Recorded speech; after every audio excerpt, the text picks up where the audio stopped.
Good morning and welcome to the ARC Protocol. The battle lines are being drawn in the world of digital finance.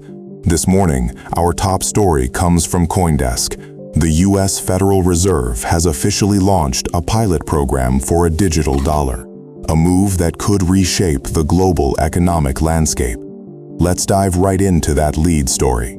According to exclusive reporting from CoinDesk, the Federal Reserve, in a joint venture with several major financial institutions, has initiated Phase 1 of its Central Bank Digital Currency, or CBDC, pilot.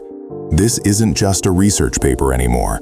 We're talking about a live, sandboxed environment, testing real-time transactions using a tokenized version of the US dollar.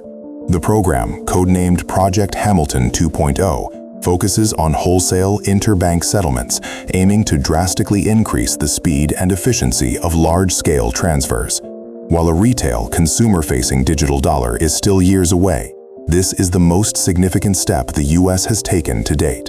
The implications are massive, challenging the dominance of existing private stablecoins and setting the stage for a direct confrontation with decentralized networks. The key question now is not if, but how this technology will be integrated and what that means for privacy and financial sovereignty.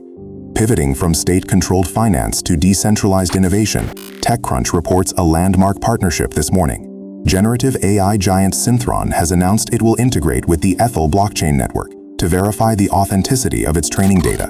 This is a game changer for the AI industry, which is currently grappling with issues of data poisoning and model integrity. By creating an immutable on-chain record of its data sources, Synthron aims to build what it calls a provably unbiased AI. For investors, this move signals the emergence of a new sector, AI auditing and verification on the blockchain.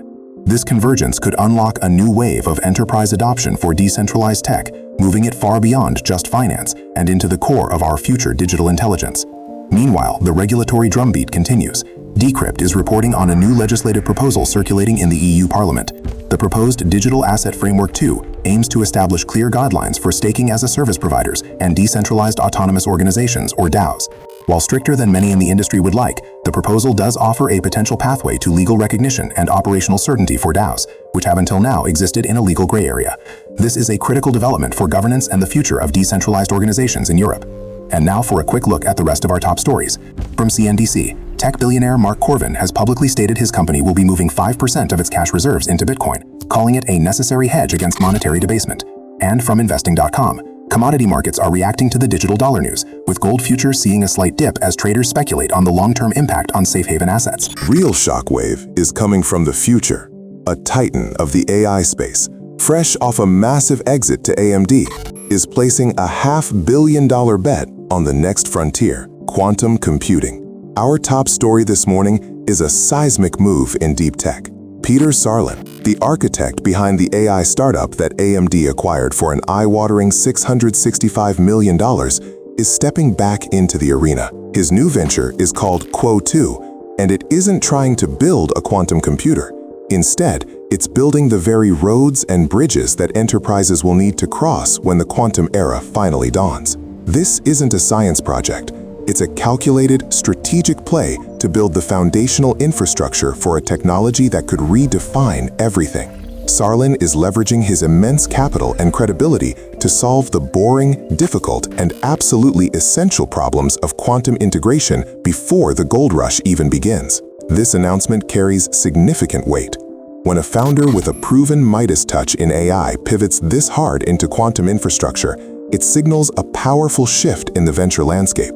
The smart money is no longer just funding the refinement of today's AI models, it's now laying the financial bedrock for tomorrow's computational paradigm. Sarlin's move is a clear indicator that the investment timeline for practical, enterprise-level quantum applications is accelerating. This is the market pricing in a future that, until now, has lived mostly in research labs. This development doesn't exist in a vacuum, of course. The global race for computational supremacy is at a fever pitch. Quo-2's strategy is brilliant in its simplicity. Instead of trying to out-engineer the giants in the race to build the fastest processor, Sarlin is positioning his company to be the indispensable toll booth on the highway to quantum adoption. Now for a quick blitz of the other key signals on our radar. All eyes remain on the semiconductor sector this morning as the implications of this new quantum infrastructure player begin to ripple through the supply chain. As we head into the opening bell, the market is facing a fascinating dichotomy. While short-term indicators point towards consolidation, long-term growth narratives, particularly in deep tech, are gaining powerful momentum. The story of Q2 isn't just about one company. It's a preview of the next technological arms race. Our top story this morning is the story itself. A sector-wide data corruption event is currently disrupting major financial news feeds. We're running on emergency backup and bringing you the only news that matters right now. We're tracking a significant system-wide signal interruption across our primary data providers. Moments ago, our feeds from established sources like CoinDesk, CNBC, and TechCrunch were compromised, replaced with what our technicians are calling null data packets. The impact is immediate and severe. Pre-market indicators are frozen as algorithms and human traders alike grapple with a sudden information vacuum. This isn't just a technical glitch, viewers. This is a live fire stress test on the fragile high-speed architecture our entire global market is built upon. We are currently working with cybersecurity experts to determine the origin. Whether it's a sophisticated cyber attack or a catastrophic cascade failure is still unknown. The key takeaway? In an age of total information, the absence of it has become the market's most volatile commodity. So how does the market trade blind? The early chaotic response is a flight to stability, or what passes for it. We're seeing manual overrides and a halt in high-frequency trading across several platforms as firms scramble to prevent their algorithms from making disastrous decisions based on corrupted data. The VIX, the market's so-called fear index, is impossible to calculate accurately, but anecdotal reports from our contacts on the floor point to extreme caution. This event brutally underscores a critical vulnerability: the market's deep dependency on a handful of centralized information aggregators. When their signal dies, our vision dies with it. In response to this data blackout, exchange officials are reportedly in emergency sessions, considering activating circuit breaker protocols. This is an unprecedented situation. These tools are typically used to halt trading during a massive price drop, not because the data itself has become unreliable. This move highlights the absolute necessity of data integrity for market function and stability. This is a live fire drill for every CIO and risk manager on the street this morning. That strikes at the very heart of the AI industrial complex. The Department of Defense has designated AI powerhouse Anthropic as a supply chain risk, a move that could have seismic implications for government contracts and the broader tech landscape. Let's dissect this. According to reports, Anthropic CEO Dario Amodei is not taking this designation lying down. He has publicly stated his intent to challenge the DoD's classification. This isn't just a bureaucratic scuffle, it's a battle for trust and market access at the highest levels. The supply chain risk label is a potent one. It suggests potential vulnerabilities, foreign influence, or other factors that could compromise national security. For a leading AI firm like Anthropic, which is in a fierce race against competitors like OpenAI and Google, such a designation from the Pentagon is a significant blow. Amodei claims most of Anthropic's customers are unaffected, but the subtext is clear.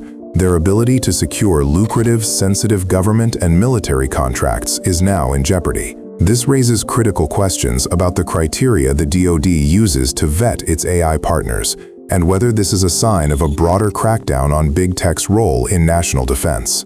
This conflict also highlights a growing tension between Silicon Valley's rapid, often opaque innovation and the stringent, security-first mindset of Washington. As AI models become more powerful and integrated into critical infrastructure, the government is scrambling to establish guardrails.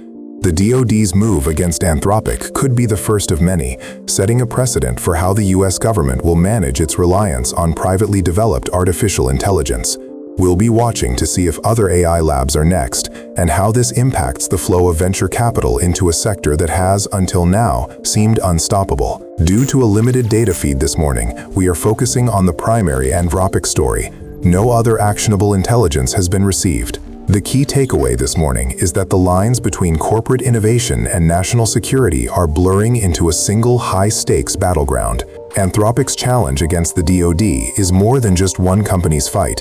It's a test case for the future of public-private partnership in the age of AI. For the markets, this introduces a new layer of regulatory risk for top-tier AI stocks.